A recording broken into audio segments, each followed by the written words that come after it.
What's going on, everybody? You're tuned into the first episode of What's Up with 80 West, where we're going to touch on a lot of topics, a wide variety of topics, that involve the community and involve, just life as it's going on right now.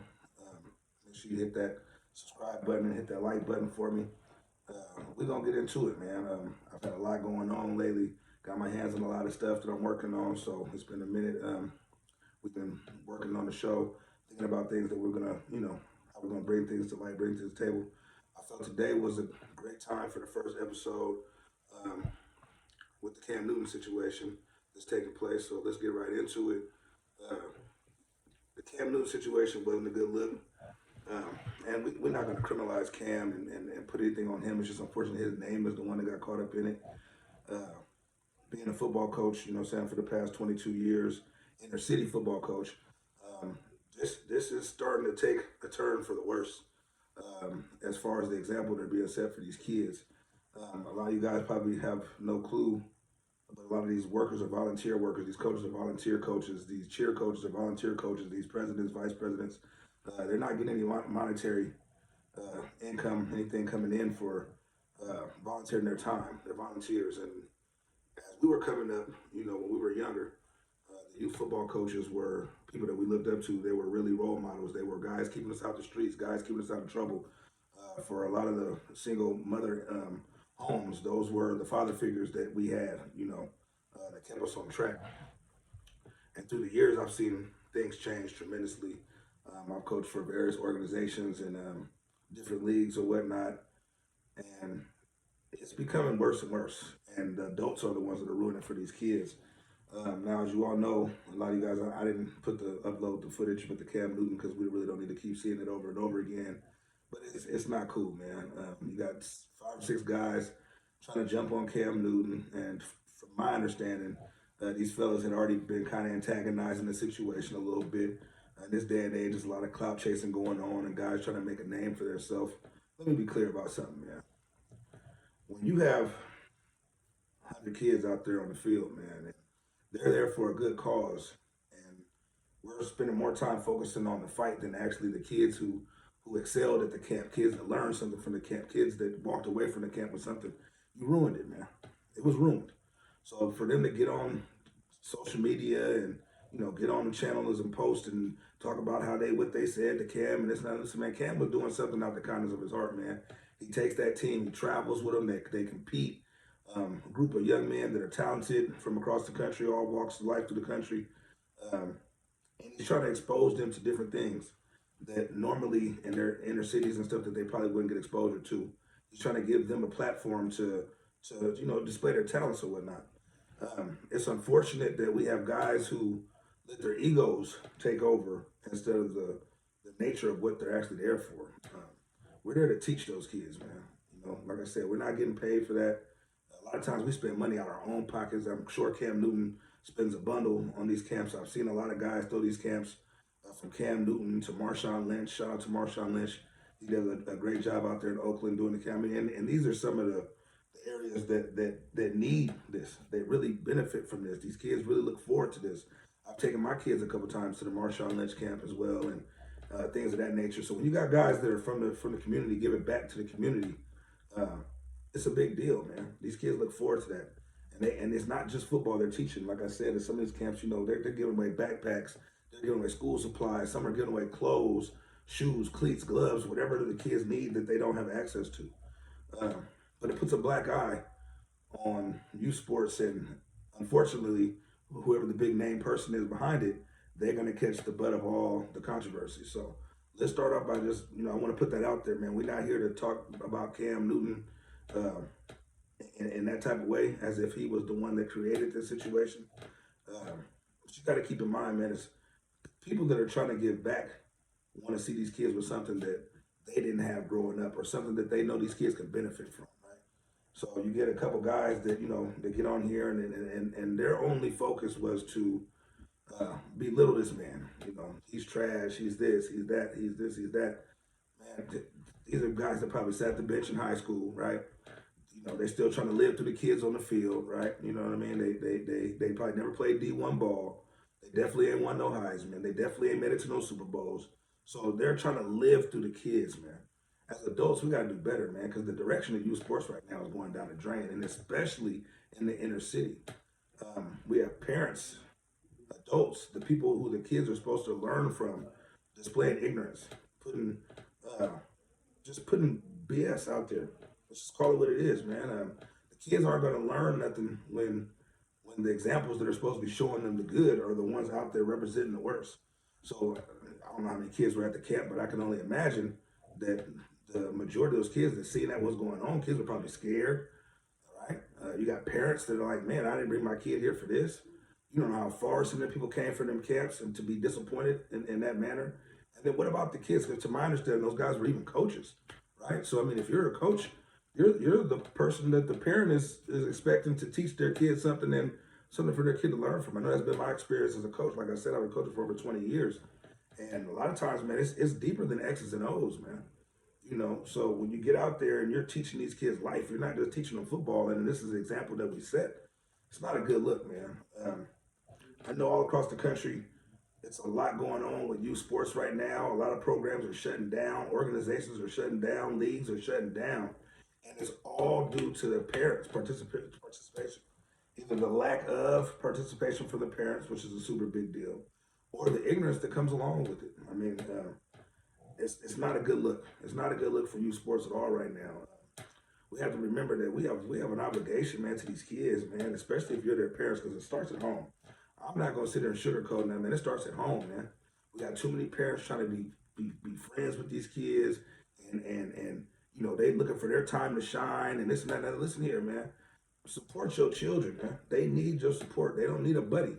They need you to be disciplined on them. They need you to be hard on them. They need you to show them responsibility and things of that nature. Because if you don't, they're gonna be the next generation that grows up, and it's gonna get worse and worse and worse. It's gonna keep going.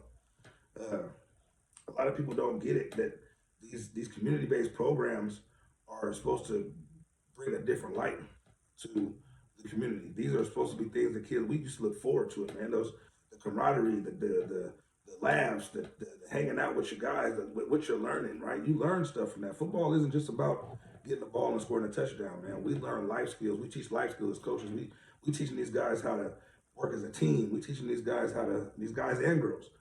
We don't forget, there's young ladies out there watching this as well too, that are playing sports too, and they're picking up part of the game, and they're cheerleaders and playing football and the whole nine. So now we're talking about all our kids as a whole, not just the young men, but the young ladies involved as well too. But we teach all of that there. We teach them people skills. We teach them social skills. We teach them how to handle adversity, right? I mean, these all come along with being a football coach or being a youth sports coach as a whole. Um, they're taking the fun out the game, man.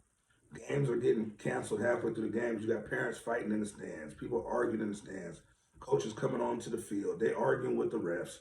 A lot of time, like I said, we have communities that probably don't have the resources or the funds to pay for some of this stuff. So we provide scholarships for these kids as far as,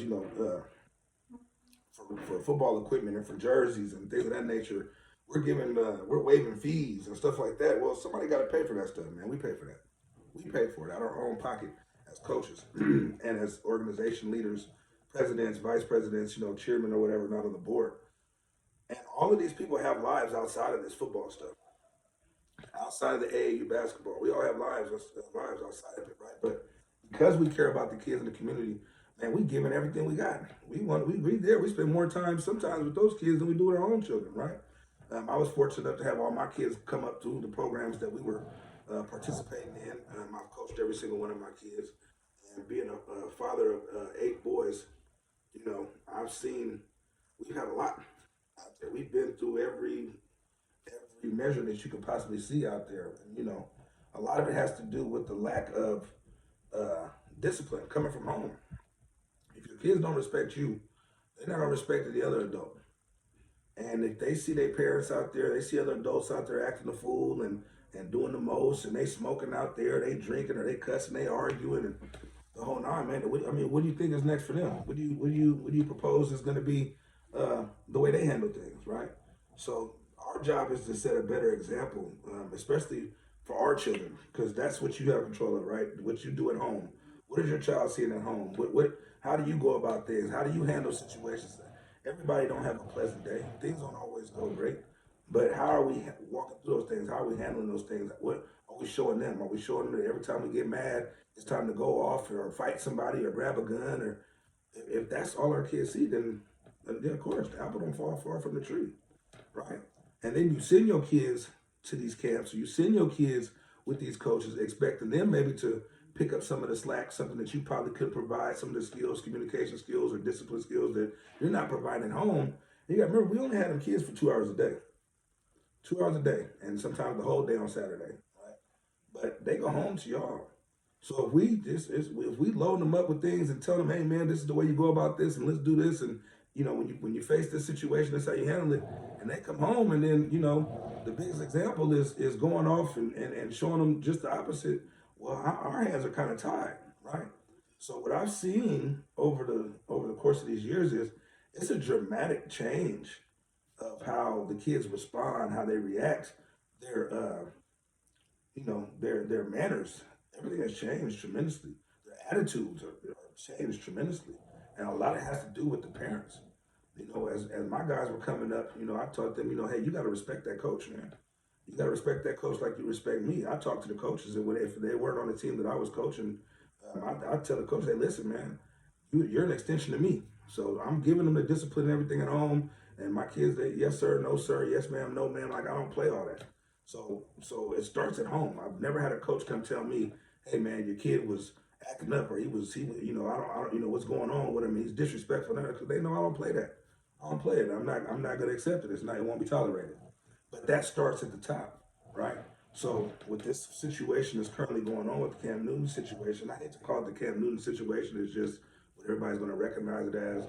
Unfortunately, he's the one that has the spotlight. But I want to give props to Cam Newton, man, because he does this regularly. Some of you guys might just be getting hipped onto this because of the conflict that took place, and because it's making a big uproar in the community right now and on social media, and every time you turn on, they're talking about this and that. But man, Cam Newton giving them kids something to look forward to, man. We've seen them kids play at the 7-on-7, man, and he got some talented kids out there, man. Some talented kids out there, man, and he's pushing them, right? This is an ex NFL guy. This is an ex Heisman Trophy winner. This is a guy who faced adversity himself, right? We all know Cam Newton's story, right? He went to Florida, had his little situation, got sent down to JC at the Blaine College or whatnot. Won the championship there. Went to Auburn, if I'm not mistaken. They didn't win the championship. They were damn near close. He's a Heisman Trophy winner. He's played and he's made it to the Super Bowl. So this is a guy that can show the kids something like, hey man, I've had my fair share of whatnots here and there, and I'm gonna give you guys some tools to help you guys get to the level that you guys and the goals that you guys are trying to accomplish, right? So I kind of look at it like this, man. That a couple bad apples happened to be participating in the tournament. From the knowledge that I have, from the stuff that I've gotten and the information that I've received, is that these guys were egging that on, man. They were egging it on, right? It was the ego thing, right? Oh, I told Cam he was trash and he was this. Man, bro, you couldn't walk a couple feet in Cam's shoes, man. And that's what I mean. It's like you guys are looking for clout and trying to find a way to make your name bigger than what it is. Make your name big by doing something right, man. Make your name big by, giving these kids something to remember. Because I tell you, for all the years I've been coaching, man, I never see a kid and they come in and they every time I see any of those kids, for me, these kids are, so most of the kids are adults now, right? Because I started coaching them over 20 years ago. And I'll see the kids at the grocery store, at the Walmart or whatnot. It is, hey, coach, man, I remember we had a good time, man. It brings a light to them because the memories that they have were great memories. We had fun, we won, we laughed, we cried, we took losses and learned how to bounce back. Like we were teaching them things that were bigger than just who scored the most touchdowns that day or who had the most tackles that day, right? Like I say, we do the things we do outside of that as well. We go on little trips here and there, and the road trips, on our way to the games that we're out of state or out of town or whatnot, and everyone going to the pizza place, and that's what they remember. And unfortunately, things like this might have been some of them kids' first event that they went to, their first competition or whatnot, and then this is the memory that they have. The parents, this is the memory that they have, right? We went to this 7-on-7 tournament, and it was supposed to be a good thing, and they paid money, right? Let's keep that real, Any parent that comes out the pocket to provide an experience for their child and it's ruined like that, what do you think the taste that you leave in their mouth? These guys weren't thinking about that because they were selfish. They were selfish, man. They were selfish. Um, Football, we get out there, we play, and as coaches, sometimes we'll chatter. We'll say our little stuff here and there, but it's all out of good competition, right? One thing that I've always done, I've always stuck to it, and I've always been this guy that on the field stays on the field. We chirp, we chatter, we talk our little stuff here and there, and we have a good time. But when the game is over, man, we don't just walk through and shake hands, man. I bring the other team in and we pray together, man. We pray together, man, because we were blessed to have that opportunity, man. We could have been anywhere else in the world, but we were there competing as young men, right? And as young adults, and as competitors, you wanna stand out, you wanna shine, you wanna do your thing. But when the whistles are blown and it's over with, man, it's over with.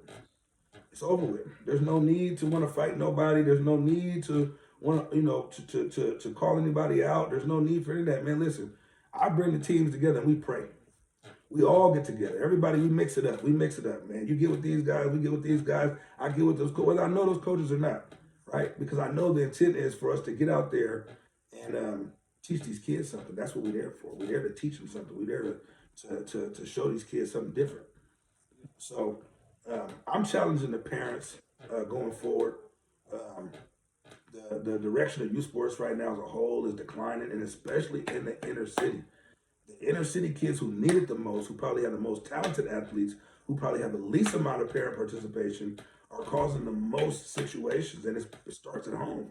It starts at home, man. There's nothing more important, man. I take days off of work sometimes to go watch my kids do what they got to do. If I got to leave early, I'm leaving early. I know everybody's situation is different or whatnot, but there's nothing there. When a child looks up into that stands and they see their family up in that stands, they see their support. It don't matter if you're a single parent or not.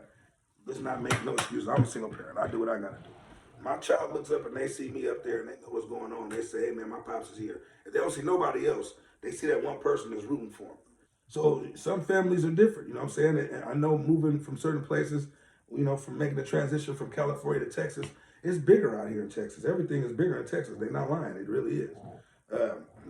Football on a Saturday on a Friday night, man, they're liable to shut the whole town down for football. And when you get to the game, it's alumni, it's the grandma, the grandpa, the uncle, the auntie, people, family members that went to the same school as the child. The support I see is a big difference depending on where you at demographically. But at the end of the day, we have to put more into our children if we want them to get the most out of it. And that's why we volunteer. We don't get paid to coach youth football. We don't get paid to be AAU coaches. We spend more money out of our own pocket. Our own finances are being brought to the table so that these kids can have these experiences, right? And that's what you do when you have a love for the game. It's bigger than you. And a lot of these parents are trying to live through these kids. A lot of these adults are trying to live through these kids. And unfortunately, even some of the coaches are trying to live through the kids, man. We got to do better, man. We got to do better. We got to do better. Our kids need that structure. They need that discipline. They need that guidance, man. They need you to really be in tune to why we're out there. What's the purpose that we're out there, right? Little Johnny scored that touchdown, man. Little Johnny might have never scored a touchdown a day in his life. But to score that touchdown and know that you gave him the opportunity, you just made that kid's whole week. His whole week is changed up. And it's because it was bigger than that. I used to coach, when I coached in my earlier days, and I'm coaching like my kids on the team and all that. Man, my kids got it harder than any other kid on the field, first of all. I don't never play favoritism. If I knew a guy was capable of scoring 6 touchdowns, he going to get his 3, and then somebody else going to get their 3, and then they going to go sit down, man, because now I'm about to give little Johnny an opportunity. Now little Johnny going to get his chance, man. We already up, man. You guys be up by 40 points and still be playing the same damn kids. That's an ego thing, man. You're not coaching. You're not coaching. Your job as a coach is to take little Johnny and make him as good as that beast mode kid that you got, that that little Derrick Henry that you got out there that gonna score 6 times every time he touch the rock. What good are you doing that kid? See, now I'm gonna get on you coaches, because a lot of y'all ain't coaching, man. It's easy to take the best kid and keep handing him the ball, but that's an egotistical thing. Okay, let's see how much we can run up. Nah, man, take the little dude, man, who don't get that many reps, man. Let him get an opportunity, man. Take a lineman sometimes and let him run, get the right. I used to reward my hogs. Oh, I reward my hogs.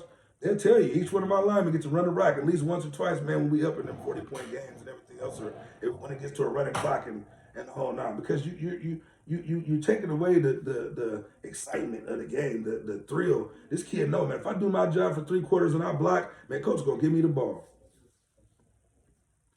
Right?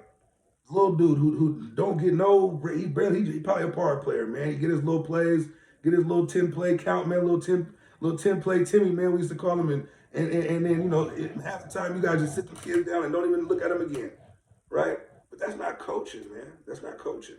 Man, coach that little dude up, man. Let him get his reps in. It ain't gonna hurt you, man, if them kids score a touchdown. You already up by 30-something points, man. See, this is the egos. This is where egos get involved, right? You got parents that want to argue from across the field and, hey, my son ain't getting this, and why you, listen, man, listen. Let that coach coach. If he coaching correctly and he ain't doing nothing sour to your kid, let that man coach, man. Right? Because we see it all. I done seen the parents act a damn fool. I done seen the coaches act a damn fool. I done seen the kids act a damn fool. I done seen the referees act a damn fool because the referees get tired of it. I mean, let's just call a spade, man. The referee sitting out there. Now the referee getting paid to be out there, and he's still getting fed up. Think about it. We ain't even getting paid. And imagine some of the stuff that we got to deal with. I've had a time personally where I had a parent come to me before one of our games when we out there doing warm-ups, and she arguing about her son's jersey and he wanted this number and this number. I said, well, we gave our numbers 5 weeks ago. I ain't never seen this lady a day in my life. I didn't even know who the little boy parent was. I ain't never seen her. I don't even know who signed him up because she ain't never been there. But boy, she came at me with a whole wind of, my son wanted this number and what's up with this jersey and this and that. I had to ask, excuse me, man, but who are you? Right? You ain't even been here. You don't know what's going on. You ain't participated in nothing. And we 5 weeks into what we doing, and you asking about a jersey that we gave out a month and a half ago. Come on, lady. Come on now. You got to do better. Y'all drop your kids off. They're looking for a babysitter. Sometimes y'all don't come pick them up. I done seen it all. Man, listen to me. We have games sometimes on Sunday, and parents will drop their kid off with me Friday. I'm looking like, hold on, man. He coming with his bag, his football bag, and his bag with his clothes and his video game and everything else in it, because all the kids be in my crib, because I got all the kids already. I got shit. All my boys was playing ball. And my house looked like a damn group home on Friday nights, man. We had Little Caesar on speed dial, man. Like, they knew us personally. All the kids we would have at the crib. But this is what I mean. You know your kid don't play until Sunday. You try to drop him off Friday at the Friday practice so you can go hang out Friday night, Saturday night, and then don't even show up to the game on Sunday. Come on, man. We got to do better, man. We got to do better. So I'm supposed to take care of your son for 3 days, feed him for 3 days, get him ready for the game, and then drop him off at home on Sunday too? Man, child, please. How that boy Ocho, child, please. You see what I'm saying?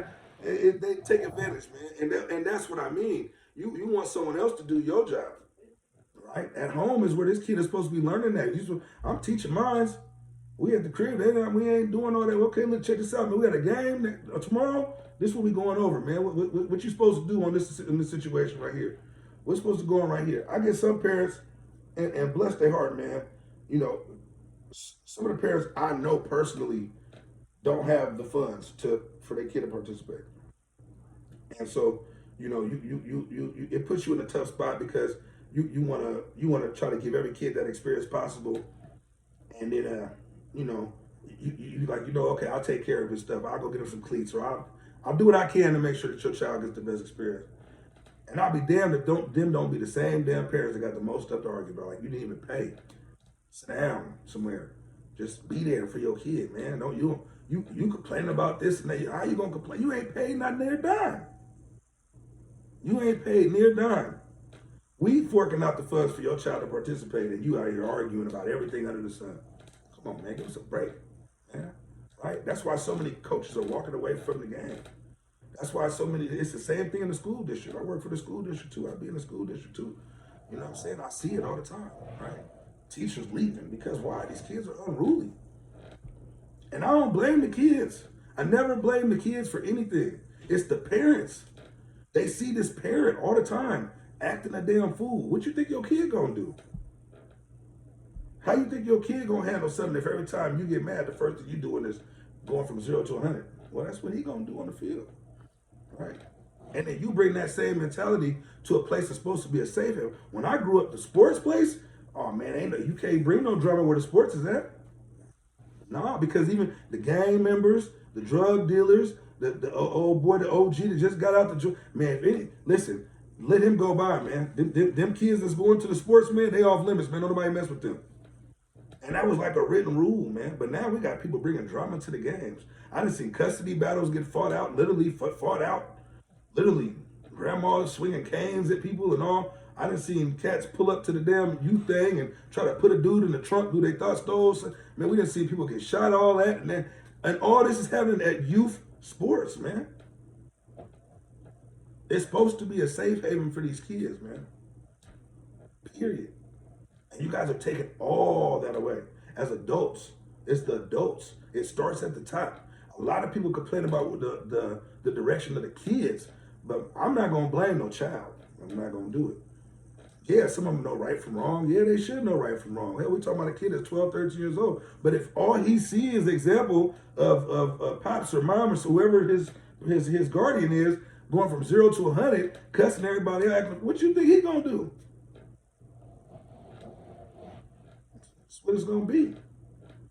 So, I just wanted to make sure that, people have a clear understanding. Like I said, man, these coaches, these cheer coaches, these presidents, secretaries, everybody is doing it out of volunteer love for the game. A lot of times there are parents that have children playing or for that specific organization or whatnot, but a lot of these coaches and they're volunteers, man. They're volunteers. No one gets paid for this. Nobody. We all do this out the love of the game because we want to see these kids excel in different directions. We want to see these kids have a better opportunity.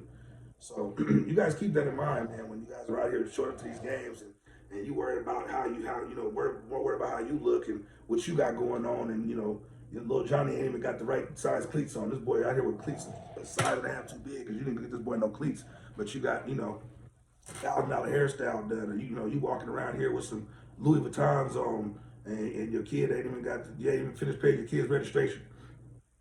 Come on, man, we got to do better, man. We got to do better, man. Keep the egos at home. Let your child enjoy being a child. That's why these kids is growing up so fast right now, man. They getting forced into the situation. They getting forced to be adults. They getting forced to learn how to react to certain things and do certain things that they shouldn't do. Man, these kids be kids, man. You know what it was like when you was a kid? Man, some of your best moments was playing on the swings and, going to the roller skating rink or, hanging out at the pool with your people or whatnot, man. Like that, it's those moments are priceless, man. You can't put a value on it. It's priceless. It's priceless. And we taking away these kids' childhood by adults doing this kind of stuff at the event. And that was a big event too. Whenever Cam do something, he do it live, man, for them kids. That's what I'm saying. Y'all don't understand the magnitude. He do it live. Marshawn Lynch, when he do them camps out there in Oakland, man, boy, it be kids wall to wall. And he always brings some guys with him. He brings some NFL guys with him every time, man. My kids done went up there and he done gave the kids cleats and backpack. I'm telling you, it's bigger than what y'all thinking. We just going up there just throwing the ball around and hooping and hollering, man. Nah, man. These kids is getting some real experiences from it, and we earn our own people. I've been to different organizations too, man. I've been to different leagues, man. That stuff ain't going on in the suburbs like that, man. It's not. I'm gonna keep it real with you, man. It's not going on in the suburbs, man. I ain't really never too many times. I've never seen too many situations. Nothing like the stuff that we doing.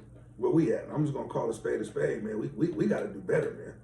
We got to do better, man. The inner city and the hood, we got to do better because we taking you got to remember we got the cream of the crop talent too. This the cream of the crop talent. And what we doing? We showed them how to fuck off. We showed them how to be on BS. We showed them how to. Come on, man. We got to do better, man. This What's Up with 80 West. Like I said, man, let's do better, man. Make sure y'all tap that like button, tap that subscribe button. And, yeah, we out.